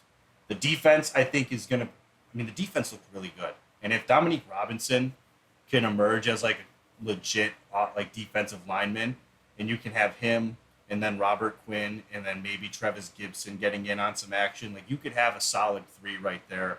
The rookies in the secondary are very promising. Kyler Gordon and Jaquan Brisker. I think Jaquan Brisker complements Eddie Jackson perfectly. Yeah. Shout out Eddie Jackson, first interception in 3 years. Well, yeah, because now he has someone he doesn't have to. Yeah, He doesn't have to play safety. He can just play safety on his side of the field. Yeah, he can play free safety. He has the safety that's covered. Yeah, it is. This is going to be good for Eddie Jackson. This opens up his style of defense again, which is exciting. Yeah. Things look promising for the Bears. Like I said, they're not going to be very good.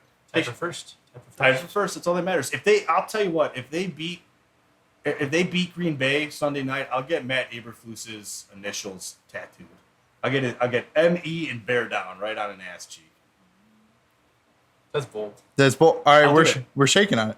I'll shake on it right now. Are they in Green Bay? Or are they in? We're shaking in on Green this. Bay in Lambeau Sunday Night Football. If they beat Green Bay in Lambeau on Sunday night, I'll get that man's initials and bear down tattooed on me. On your ass. I'll put it right on my ass. I'll let you Yeah. pick the cheek, Bob. We're going left cheek. All right, it's got to be Bears like font. Yeah, we'll do Bears. We'll get like a cool bear now. Yeah, we're doing it. Or we could do the emoji one with just a little bear and then No, down. the emoji one. No. But yeah, I'll do it.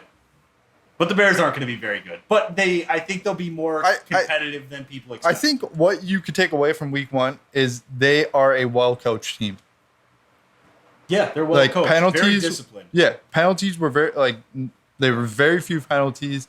And again, who knew that you couldn't dry off a towel? I don't fault the guy for not knowing that. I did not. That's one of their 3 penalties. Yeah, that I'm was not just knocking him for that. A coach told him to do that. He's not just No, gonna it's do like that on his own. Cairo Santo came out and said he told him to pat it down. So that's on Cairo Santo, which again, I don't think anyone. I'm actually shocked the refs knew that was a penalty. I feel like refs mess up calls all the time, and like that's one that they got right by the. To me, I think it was the whole thing of Yeah. him just tossing the towel and leaving it there. If he catch it, they might not have ever if he noticed. just wrapped it up and put it underneath him, I don't think they would. They're like, why do you just throw it? Why is there a giant ass towel out here? Yeah, because you know what? Now you point it out. Now you mention it. They didn't throw the flag until the towel flew back. It's like he threw the towel back, and then the back line judge was just like, that's kind of weird. There's a full beach towel on the wait a ground. second. Yeah. That's illegal. Yeah, Suntan he should have just grabbed it, tucked it in a little bit, and bam, boom. Just keep it under him. Yeah, God, exactly. It's just like a receiver towel. The ball's not that big. He doesn't need that much of a towel. Oh shoot! I dropped my towel. I got put it. Back Oh, in. it fell right where I'm gonna hold the ball. Let me Yeah. just grab it, rub it into this wet spot real quick. Oh man, I'm so mad that I'm shocked. I'm actually shocked they knew that was. Dude, good job on the refs. Yeah, good for Don. Like, Good for Don. Props to them. yeah. Props to them for that one. But all in all, week 1 was very fun, very exciting. And I am even more excited for week 2 Thursday night matchup. We'll hint on all that in Nick's picks if we want to just kind of roll into Let's just that. go. Yeah, we'll So go for it. recap of week 1 of Nick's picks. Bobby leading so far. He's got 11 points. Great His week. money line hit. That is the difference between you and That me. is a difference That's maker the difference. right there. His money line hit. I got 10 points. My money line did not hit. And then Nick is sitting solid with a shocking, staggering 4 points. That's tough. 4-12. 4 and 12. I feel like I started off last year really slow as well. No, you started off mad hot last I year. don't think That's so. why we were convinced we were going to catch up to you. Bobby But was, it never Bobby happened. was in first. I think the next 2 weeks I went like 14-2 and Well, I guess. 13 I guess. and When I Yeah. say starting off, I mean like the first couple weeks. Yeah. that's what I'm saying. I think my first 2 weeks were absolutely terrible last year. Maybe not as bad as 4-12. All right. We just need a good 3 weeks. And then Nick will never catch us. Yeah, never This will catch be a 2-horse race. Exactly. We'll see. Yeah. We just got to get it to that point where we have to start picking against each other for the sake of Yeah. winning. Yeah, but this week's a weird week, though. This was a tough one. There's Yeah. a lot of weird spreads, but Thursday, we'll start with the Thursday night matchup coming up tomorrow. Chargers, Chiefs. Chiefs are favored by 4.5 points. To me, I'm all in on Jay Herbo here. I'm going in with the Chargers. That defense is going to give it to the Chiefs. That offense is going to give it to the Chiefs defense. I'm not money lining this one, but I do think the Chargers will win. However, I'm only going to bank on them to cover. Yeah, dude, the Chargers were just impressive. They went up against a good Raiders team, and dude, they dominated, and a lot of it was their defense. So, I think that this is going to be a great matchup to watch. I'm excited Yeah. for this one, and yeah, I think they're going to be facing a worse defense than the Raiders' defense. They are facing a better offense, at least should be. Yeah. The Raiders, Devontae Adams doesn't elevate them to above the Chiefs' offense. yeah, But the defense is going to need to play better than they played last week, and they played damn good last week. But if you can keep the Chiefs under 30 points, I think the Chargers will be able to put up more. yeah, they definitely. This I expect to be a close game either way. I'm taking the Chargers to at least cover. Yeah, I'm saying it's going to be within field goal. I'm taking the Chiefs just because I think they're going to win by 1 touchdown. Okay. It's going to be like a tie game at the end of the game, and I think the Chiefs are going to pull out a last-second touchdown instead of a field goal. I will say, without Tyreek Hill, the Chiefs' offense did not struggle. No, it did not struggle at all. Yeah, Well, this is going to set. Is Mahomes going to be an absolute stud, top tier quarterback, or was Tyreek Hill making him good? And Well, so far 5 it's proved touchdowns. out. Well, yeah. that he's good I regardless. mean, they play the Cardinals though, so But the Cardinals' defense is not terrible. Like, yeah, it's not what it used no, to be. but Yeah. not as good as the. If what they they're beat the about- Chargers and he throws 5 TDs, then it's like yeah, then I Now will we're say, in yeah, all a right. whole different story there. But yeah, so I'm taking Bobby and I take the Chargers, Nick with the Chiefs, and then we'll get into the Sunday noon matchups. Lions are hosting the Commanders. Lions are favored in this one by 1.5 points. That's one of those either whatever. you I'm riding with Dan Campbell on this one. Yeah, I'm riding with him as well. I thought Eagles better than Jacksonville. So those are the two teams that each other played, and the Lions almost beat Eagles. So I don't think they should have any problem. I think that fly is loving you right now. I know, Bobby. dude. It's just like It's hanging around. obsessed with you. No, I'm taking the Lions on this one too. Shout out to the Lions. They were my mortal lock of the week last week, and they covered. They faced a very good Eagles offense. I mean, that was a high scoring game. It was, dude. 35. Amon-Ra St. Brown not missing a beat. Yeah, so I think AJ Brown. The Browns. Yeah. I think the Lions have it in them. They're going to probably. I don't expect Carson Wentz to play like he did last week again. At least not consistently. No, I don't think so. So yeah, I'm going with the Lions on that one as well. Which then rolls us to the Jets visiting the Browns in Cleveland. This, not the toilet bowl anymore, but Browns somewhat surprising win against Carolina. R.I.P. to the Baker revenge. I called that. Yeah, that Baker did not do what I thought he would. Maybe the book is out on him, or he's injured again. We don't know. He's injured. He's but always injured.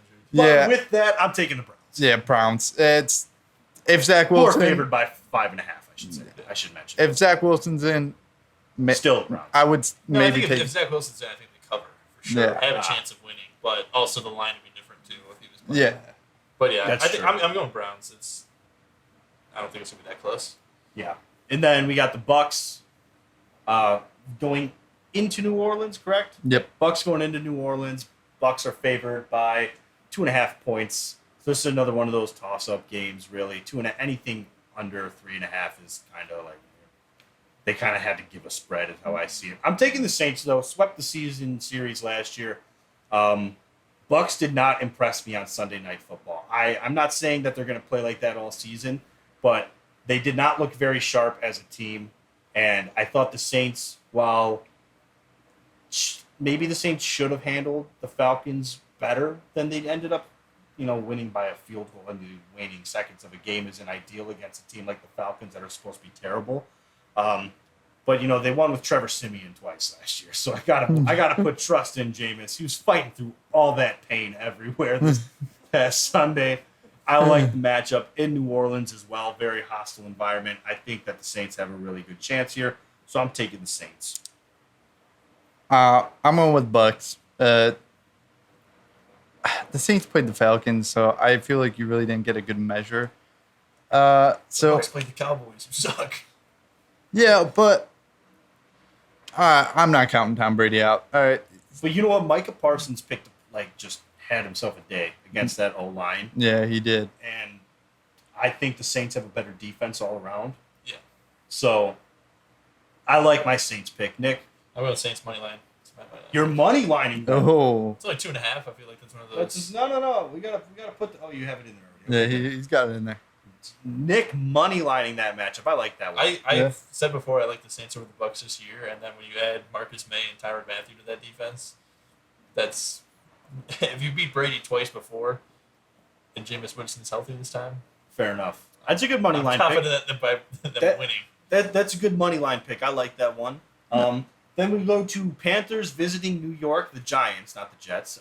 Giants are favored in this one by 1.5. I'm going Panthers. Yeah, I'm going Panthers. I can't expect Baker to have two terrible. I'm going Terrible. Giants. As much as I like Baker, I liked what I saw. The Giants beat a much better Titans team That's true. than what they're going to be facing in Carolina. And did you see the hit that was laid on Derrick Henry in that game? No. Dude, he got lifted off of his feet. He's Derrick gonna struggle- Henry? Yeah. He's going to struggle this year because it's going to be only him. They don't Yeah. have anyone else. Yeah, especially now that the safety blanket of AJ Brown's not there for You fully Ryan commit to Tannehill. stopping Derrick Henry. Yeah, Yeah. I like the Giants in this one. I think that Christian McCaffrey saw limited action in week 1. Maybe he sees a little bit more. But I just like what the Giants have going, and they kind of made me a semi-believer after this Week 1 win. I think they can handle Carolina, especially in New York. Nah, dude, I think Carolina will pick it back up.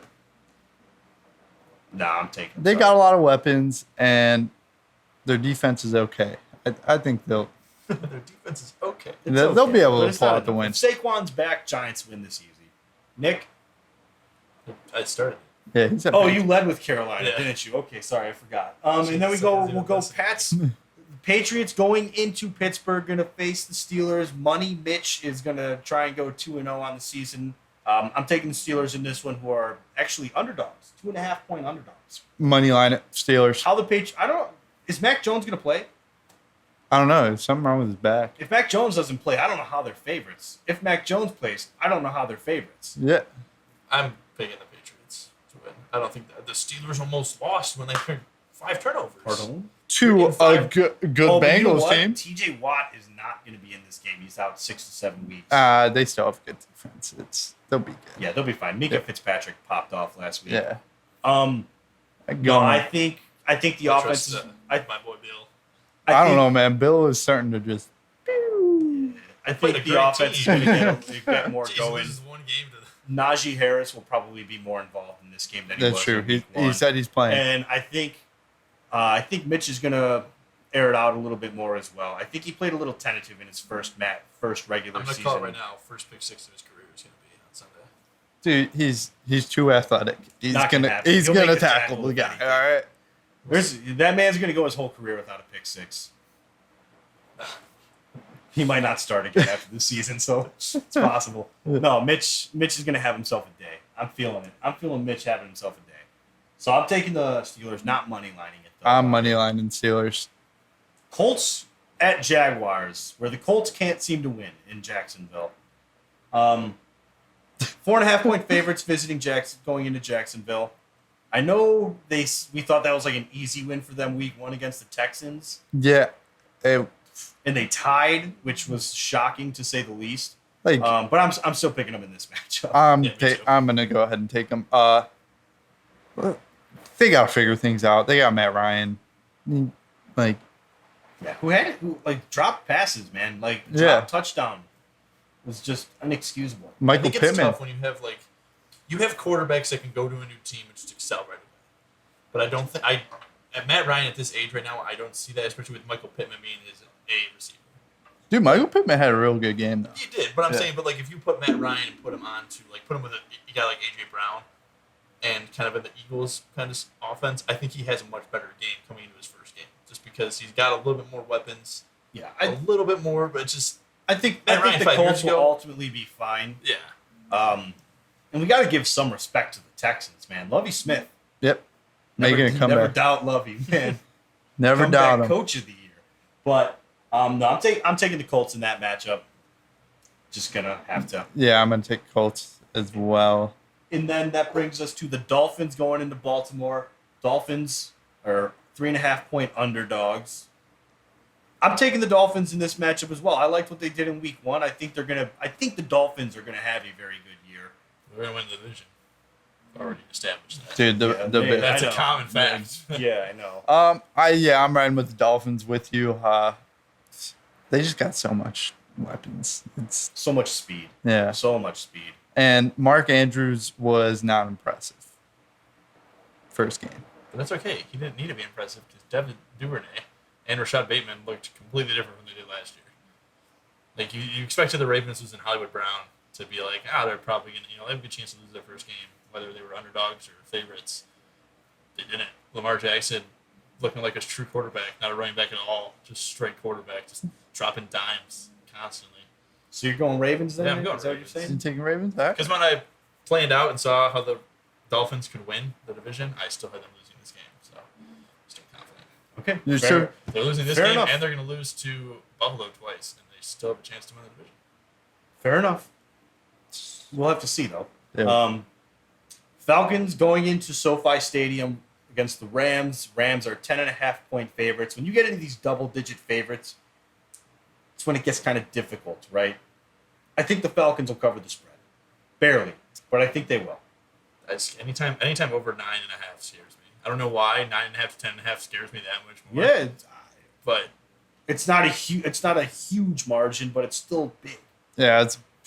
I think the Falcons can cover the spread, especially because the Rams did not look good. Yeah, they didn't. And if Matt Stafford's going to be back to Detroit Lions Matt Stafford, where he's just throwing picks at the most inopportune times, Falcons have a shot to cover. Yeah. Not win, but they can cover. I'm gonna say the Falcons cover. I got the Rams just covering the spread because of the simple fact that even Matt Stafford on the Lions, when he had his bad games, they still beat the Falcons when they played. The Falcons are not good. Their defense is not good, and Matt Stafford struggled against the Bills defense, which Okay, fair enough. top 3. I get your point, but I still think 10.5 is a And lot. Allen Robinson Yeah. is going to get more than 2 targets. Who knows? My boy's going We to don't go know. off. I don't know. I don't know Go about that, off. man. I don't know. Starting to about that. think he's. I think he bought Stafford some coffees this week, and he's like on his good He's like, side. throw me the ball, Yeah. bitch. It's like, I don't miss blocks for you like Cam Akers. Throw me the ball. Throw me the ball. If I wanted to get 2 targets and watch a quarterback throw 3 picks, I would have stayed in Jacksonville my whole career. That takes us to staying in that division. Seahawks are going into San Francisco. 49ers are 9.5-point favorites, which I thought is pretty big considering what the Seahawks did on Monday night and what the 49ers didn't do on Sunday. 9.5 points seems like a large spread for them. I'm taking the Seahawks to cover in this one. I'm on 49ers. I have 49ers as well. Trey Lance is not going to have a good game. Hey, you don't even know. Maybe Jimmy G plays. Yeah, Jamal Adams out, and I really don't know anyone else on that defense. So I think the Don't Seahawks matter. had so much energy and like just so much lightning going up against Russell Wilson. I don't think they could duplicate the performance. It's Geno, man. Geno's going to find a way. That's Geno Smith. Yeah, He was bad when he played for West Virginia, and he still got drafted. Geno Smith be looking like Joe Montana after that first game. I mean, he did look really He good. looked really good. I'm not gonna say I did- I didn't write back. We considering how when we talked about that matchup last week and Nick mentioned possibly going Seahawks and Bobby and I were like, Geno Smith is starting. We clowned his ass so hard for that. Hey, we wrote him off. Yeah, we wrote him off. And he ain't write us back. That's for sure. I'm taking the Seahawks though. Really, 9.5 points is a big That's spread. a lot. Yeah, it is. I feel confident with that one. Fair enough. Bengals going into Dallas, 7.5-point favorites. Cooper Rush is probably starting at quarterback. I'm taking the Bengals. 7. I'm going Bengals. Where's Bandinucci? Bandinucci, he was cut. What again, dude? They Yeah. keep doing this, man. They need Bandinucci. Just promote him and make him your starter. All right, you know. Keep him. If it was Ben DiNucci starting, I would bet on the Cowboys. I would just take the Cowboys. I'd have to just for his name. Bandinucci. Those are my favorite videos. I'm But- with you guys on this one. It's not gonna matter. I don't care who you put as the starting quarterback. Dak Prescott was very disappointing last week, but I don't think Cooper Rush is gonna be better than Dak Prescott was, and I don't think Joe Burrow is gonna throw 5 picks or 4 picks and a fumble. I hope he doesn't. He's on my fantasy team. Yeah, That wouldn't be I good just for you. hope. Guess what? He can't throw to T. Higgins, who's also on my fantasy team. He's throwing 3 picks, 4 picks, and a fumble. Oof. It's true. That's a brutal one. That takes us to Broncos hosting the Texans. Broncos are 9.5-point favorites. I see a bounce back week coming here for the Broncos. Yes. Not saying that. What, Bob? Are you counting Levy out? Yes, in Denver I am. I'm saying Davis Mills is worse than Geno Smith. No, I'm not saying that. I'm not going that far. No, whoa. I Don't just- be throwing Davis Mills hate out here, all right? I'm not I- saying he's bad. I'm just saying I think Geno Smith had a better game last week than David Mills is going to have this week. Oh, okay. All right, Yeah, I think the Broncos are going to have one of those games where they just beat up on a team now. Russell Wilson, I think, is going to be like, you know what? This is for all you effers who booed me in Seattle. Yeah. So I'm going to go with the Broncos on that one. I'm taking the Texans. You I'm, would. I'm, You conf- would. I'm confident they're going to cover this. Name 2 players besides Brandon Cooks and David Mills. Rex Burkhead and Damian Pierce. Sure. I don't need. Don't All even I know know if is that's right. all I know is Rex knew Burkhead. I knew you were gonna say one super fast, and I knew the second one was gonna be. Nico Collins. There we go. Boom. Yeah, cool. That's there we good. go. That's good for you. So teams. next matchup, staying in the division there in the AFC West, Raiders are hosting the Cardinals. Raiders are 5.5-point favorites going into this game. This one, quite honestly, was the most difficult one for me to pick because I don't know. I think I'm going to go with the Cardinals to at least cover. I have the Cardinals covering too. I don't think they'll win, but I think they'll cover. I hope Cliff Kingsbury fucks this up for you just so I could tell you. Just said it right before we started filming tonight. Why would I trust the Cardinals? I didn't trust them at all last year when they were 7-0. But I'm going back to back. I'm dipping in the well. I don't know why in my right mind I'm going to put any kind of faith in Cliff. You know why? Kingsbury. Because it was a double XP weekend for Call of Duty last week, and it's not this weekend coming up. So That's a good point. Kyler Murray Kyler Murray's going to do be film way study. more focused. What I think they said he was like 0-25 on double XP weekend. Now he's 0-26. Yep. And guess what? That new Call of says Duty's a coming lot, dude. Those stats do not lie. The new Call of Duty is going to come out, and I'm that's not why. picking Cardinals. That's why it was in the contract. No, but I'm still taking the Cardinals to cover at the very least. And then that takes us to our Sunday night football matchup. Bears are going into Lambeau. Packers favored by 9.5. I had to double check because I saw an 8.5-point thing earlier. 9.5-point favorites, Green Bay Packers. And you know what? Bears money line. No, I'm kidding. Do it. Bears cover. Do Hell it. no. Hell no. I need to hit my money Wait, lines. And that's a losing bet. All right, I'll be honest. That's a losing bet. If there's one thing I've learned from the Bears my whole life, it's to expect bad things and be happy when they don't turn out how you expected. Honestly, But I like, think they'll cover. 9.5 seems like a lot considering how bad the Packers lost and looked. And the Bears are going to be coming off with some juice and energy after week 1. I don't expect them to win, but I think they can cover a 9.5-point spread. But this game could just as easily be the biggest blowout of the week because it's Aaron Rodgers pissed off after week 1. yeah, owns the true. Bears. He owns the Bears, but not the Vikings or Kirk Cousins. That's true. He does not own. Kirk Cousins owns his ass. Yeah. Sort of. Barely. Yeah, I'm like part of me wants to just not pick the Bears because like again, this happened week 1 last year. Green Bay looked like absolute shit, and then they just bounced back. That's true. That's true. That is true. But I think Christian Watson who just drops over passes. true. But Alan Lazard was out, so maybe he's the one holding that wide Yeah, I don't receiver think to go. Alan Lazard's elevating that offense that much. You never know. But yeah, I'm riding Bears here. Bear down. Bear down. We're gonna cover the spread. Bears Probably lose, not but win. They lose by less than 10. So. Yeah, that's exactly. They'll cover the spread at least. I like that. That's right. Bear down. F Green Bay.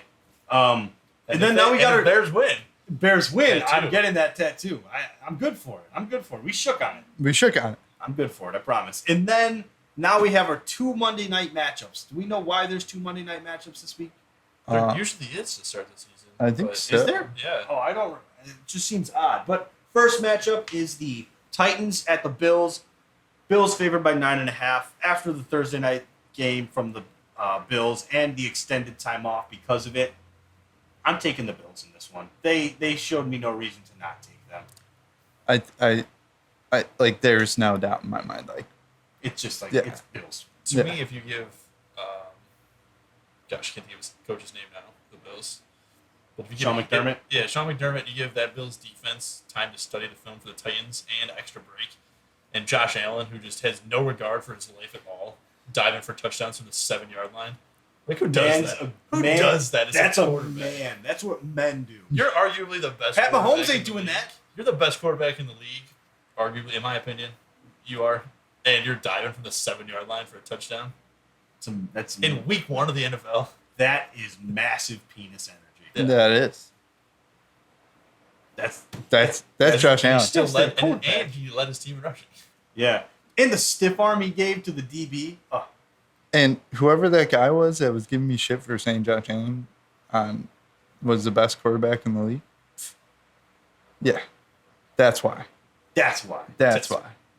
Also, he doesn't look like he pooped his pants when he runs. Cough, cough, Pat Mahomes. You ever notice when he runs, like it does? Because it does kind of look like he's running with a dookie in his pants. He does run like that. He's like, and then Kyler Murray looks like a little kid who stole his parents' phone. Daniel Jones just falls. Daniel Jones runs so fast he falls. Yeah, dude. Which I guess is better than That's Vanilla Vic right there. Vanilla Vic. Except Stop it. He's a righty. Vic was a lefty. it's true. That's righty Vanilla Vic. Jeez. So we're all taking the Bills. Yeah, that's we're all in All agreement. right, and then that leads us to the final matchup of the week. Vikings going into Philadelphia. Eagles favored by 1.5 points. This, I know I was wrong on my money line last week, but this feels like the easiest money line of the week. I'm taking the Vikings money line. Give me the Vikings as well. Eagles. Wow. You're really a believer in them. I like the Eagles this year. I think they got a lot against better them, with but I AJ think Brown. the Vikings are beating them. It'll be interesting for me to see that Vikings defense against an actual stud wide receiver out there. That's Because fair. To be Harrison fair, Smith is out there, though. to be fair, Keep in they're mind, Harrison Smith's still there. they're Yeah. very lucky in their division of they really don't have to go up against the wide receiver one, and most of the teams actually wouldn't really put a wide receiver two besides Amon-Ra St. Brown. I think you're struggling to put someone on as a wide receiver two out there. Darnell Mooney, bro. Dante, as a wide receiver, too?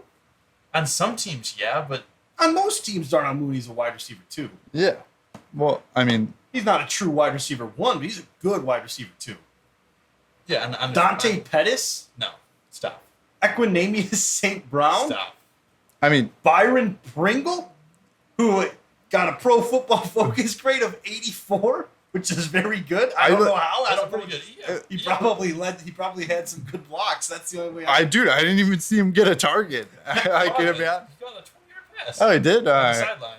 Yeah. Not a great throw from Fields. It probably could have been a touchdown if he threw it perfectly, but Pringle was getting open.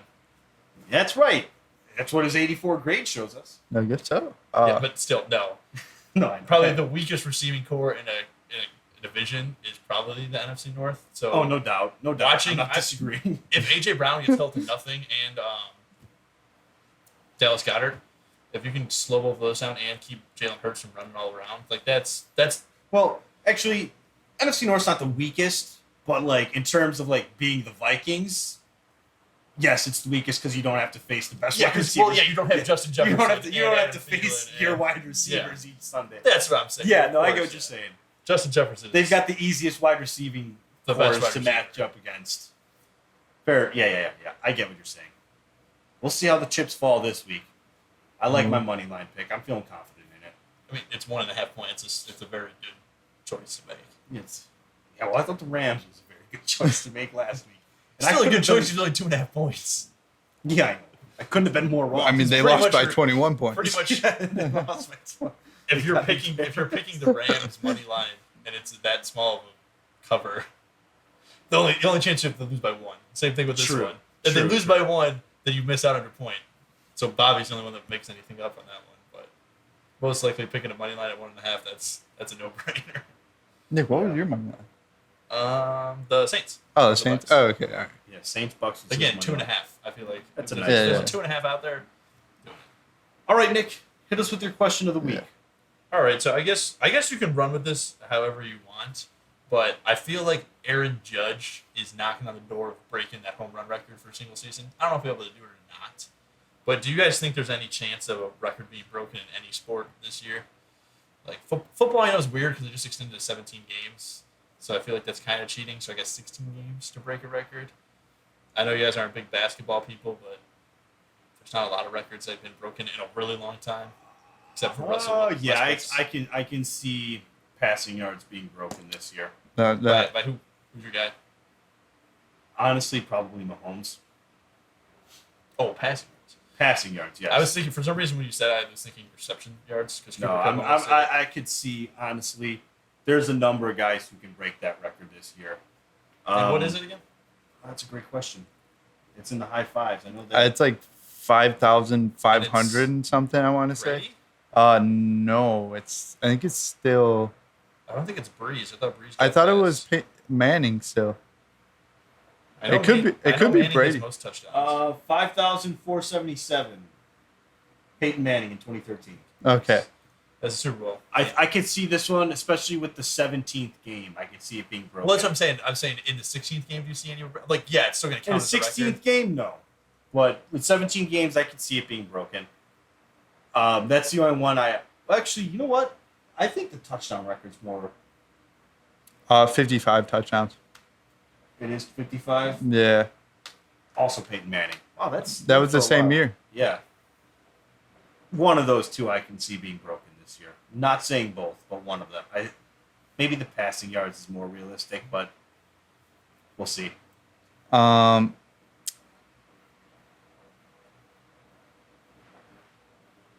think Cooper Kupp could beat the receiving yards. His record. I feel like he could beat it. So, I don't think I he mean- set the record. I think Jerry Rice still has it. Maybe. Yeah, I think he was really close. He was really close. Luckily, Cooper Kupp gets to do it in 16 games because he was basically non-existent for game one. No, he had almost 100 yards. Almost. Almost. But, Let me take a dig at the Rams offense, Bobby. Jeez. or you know what? Actually, Justin Jefferson. There you go. We're going to ride with it. Yeah. Throw that one into Vegas. Put that on FanDuel. That's true. No, passing yards I could see being broken realistically. I think Brady Brady almost did it last year. Yeah. Yeah. And I think someone else can do it this year, if not Brady. Yeah. Brady will have to do it in 16 games because he was also non-existent in week one. But But two of this year, he's going to go off. he might get the touchdowns.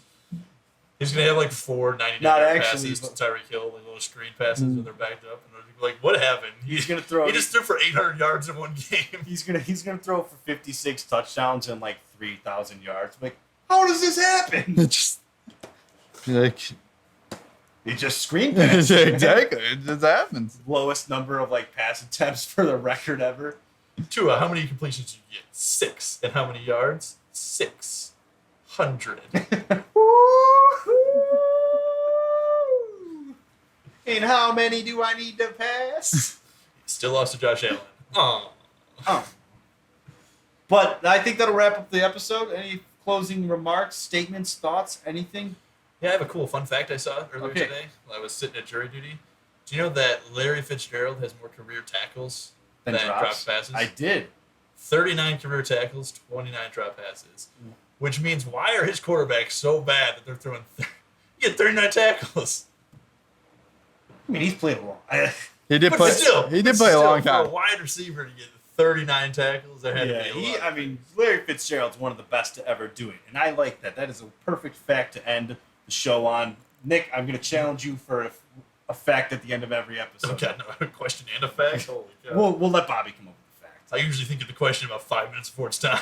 We'll let Bobby. Come I up. hope you know I'm going to come up with some dumb facts. That's fine. All right. Come up with some facts. Let them be Snapple facts. Did you ever for all I care. Terry Bradshaw ate 40 chicken fingers before his first game? Here's a fun fact. So the Wade Boggs. Here's a fun fact. Babies aren't dishwasher safe. And boom, that's it. And then I'll just go right into the end. Like this. Thank you, everybody. We always appreciate you tuning in. We hope you like what you heard. If you did, please give us a follow on our social medias. All of that is linked in our website, Garage Talk Sports. It's also in our name, Garage Talk Sports.